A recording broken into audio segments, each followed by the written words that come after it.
we had control of Guantanamo Bay, Cuba. It was an American possession, and we also had, as I believe Nick said yesterday, Jupiter missiles in Turkey. We had nuclear weapons in Turkey, which isn't very far from the Soviet Union, that were there. We're pissed off about the ones in Cuba. There's some that close to Russia in Turkey, and they know about it. Now, what Stevenson's saying is, hey, let's do this. Let's tell them, if they take their missiles out of Cuba, we will give them back Guantanamo Bay, and we will remove our missiles in Turkey. Okay, so Stevenson sees how heated it's getting. He speaks up and says, maybe one of us in this room should be a coward, so I guess it'll be me. And he proposes that the United States trade Guantanamo Bay, which was an American possession in Cuba, and our Jupiter missiles that we had in Turkey in exchange for the Soviet Union taking out the missiles in Cuba. President Kennedy, God bless his soul, listened respectfully to the elder statesman, but he quietly said, Adlai, that is not possible. We were not willing to give up those Jupiter missiles or Guantanamo Bay. Couldn't do it. It would perceive the United States as what? Weak. Okay? Now, with that in mind, we'll see what the end result is in a week or so, whether Adlai was full of crap or not. Okay? So keep that in mind. Well, Kennedy was very kind of frustrated at the time. He informed the committee that he would take time to explore all these options, and he would make a decision about what they were going to do in Cuba. Because realistically, whose decision is it? His. So what he did, what day are we talking about? What day of the week? We're on Saturday now, right? He tells them that by Monday night, he will make a decision, and he will get on national television, and he will give full disclosure to the American people about the situation in Cuba and what we were going to do. That's a lot of pressure. So it's Saturday, right? It is Saturday, and he's going to now sit back and think about the option of airstrikes followed by invasion, quarantine, pros and cons of that. He might even think a little bit about Stevenson's proposal. I know he did. He didn't like it, but he thought about it. And he told the committee, XCOM, that he would make a decision by Monday, and he was going to address the American people on national television Monday night. Full disclosure of the situation in Cuba so everyone in the world would know that we knew and what course of action he was going to take. That's how the day ended at that, well, not yet. So let me tell you a couple other things that happened. So after that, he excuses himself and he talks to Ted Sorensen. Who is Ted Sorensen? Theodore Sorensen. Speechwriter. And he tells Sorensen to prepare 2 speeches for Monday night. One with the use of a naval blockade or quarantine, and one with airstrikes followed by invasion. He had not made up his mind or knew at that point anything he was going to do. And he was so unsure of which he was going to choose, he had Sorensen make up a speech with both. The only thing he didn't make a speech up was about the trading, because if they decided to do that, would they want everybody in the country to know that? They'd have to do that under the table. So, Sorensen informs the president that he will prepare his 2 speeches for his national television appearance Monday night, one with the use of a naval blockade and one with airstrikes followed by invasion. So the president thanks the committee for their advice, and they all go to a dinner party that night. This is an interesting story too. Well, some of them do, not all. There's a dinner party that night. As they left that meeting, what's the last thing they want the American public to know on Saturday night? Anything about the Cuban Missile Crisis, because the president is going to tell them on Monday, and he doesn't want anything leaking out before that because it causes trouble. Okay, so they go to a dinner party, some of them, and Kenneth O'Donnell's there, and Adlai Stevens is there, and they strike up a conversation.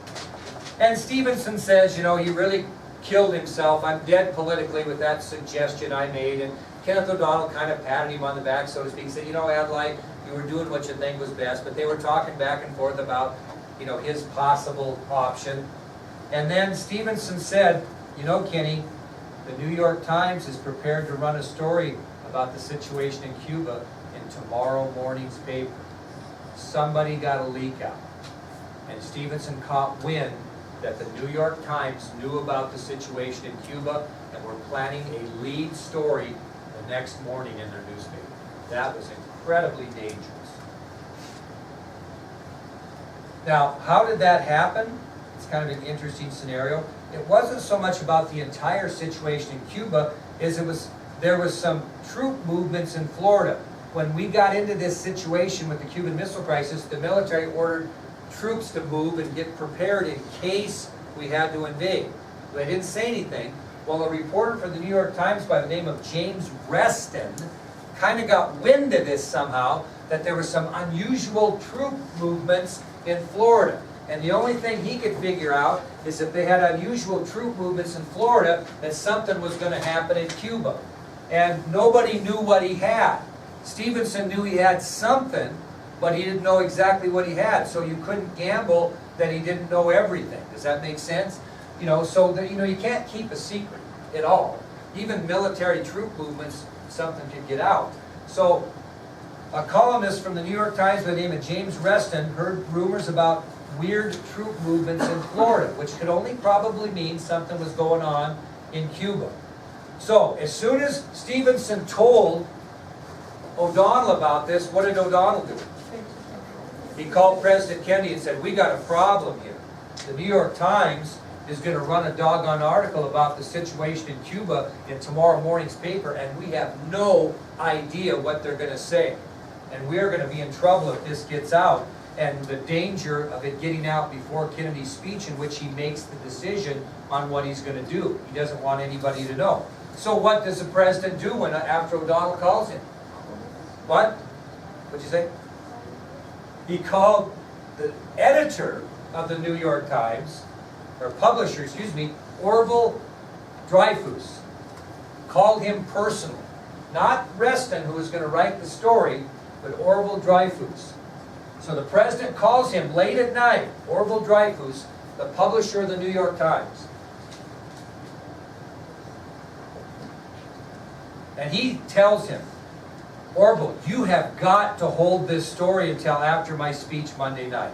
I'm going to give a speech Monday night. I'm going to have full disclosure of what's going on in Cuba. I'm going to come up with a decision of how we're going to handle it. If you run this story before Monday night, we are going to have a major problem.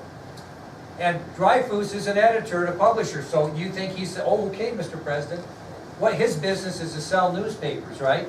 And he's very hesitant. And he said, you know what? You guys asked me to hold a story about the Bay of Pigs, and I did it. It was the biggest regret I ever made that I didn't run that story, because evidently the New York Times had information about the Bay of Pigs invasion, and again, somebody got to him and said, hey, don't run that story, it'll screw us up. Well, after it became a major disaster, he really ruined a good story that he could have had, you know, privy to. And he told the president, I just don't think I can do this. I did the same thing on the Bay of Pigs invasion. I've regretted it ever since. My newspaper writers don't particularly like me putting the hamstring on them and telling them they can't report news. I don't know if I can do this. He says, what am I going to say to my reporters who work so hard on this story? What am I going to say to James Reston, who busted his butt to get this information for me? What am I going to tell him? You know what Kennedy's response was? Quote, tell them they'll be saving lives, including their own. Because if this story got out before Monday, we could have a major problem. Because if the story gets out, who knows we know they have missiles in Cuba? Russia and Cuba, and what are they going to do if any are operational? Maybe use them or lose them. It's very crucial. Well, after that comment that Kennedy made, that say, tell them they'll be saving lives, including their own, Dreyfus decided to comply with the president's request, and he held the story until after the speech on Monday night. That was a crucial thing to happen. If it went south, we were in trouble. Okay? All right. What we're going to do is, we got 1 day left for this part one. We've been making good progress. And so, we're going to lecture tomorrow on Sunday, October 21st. And then I'm going to, it'll be a short lecture, then I'm going to prep you a little bit for a quiz that we're going to have on Thursday. will report down to the Commons, and I'll show you a video. Now, I'm gonna change my mind, because this is all new. I'm gonna do this. Here's what we're gonna do. I'm gonna lecture tomorrow. I'm gonna show you the video on part 1 from the movie 13 Days, so you can see what I'm talking about. And then we will have the quiz, or I might even do it in the way of an assignment. So we'll make it work for you. So anyway, lecture tomorrow, video tomorrow, and then we'll figure out how we're gonna handle part 1. Does everybody get an idea kind of where we're at on this thing? This is gonna be a big deal, and we're only a third of the way through, and we're so far from this thing being solved. They haven't even made a decision. The president even made a decision on which route he's gonna go yet. Nope, so we gotta wait and see what he does, okay?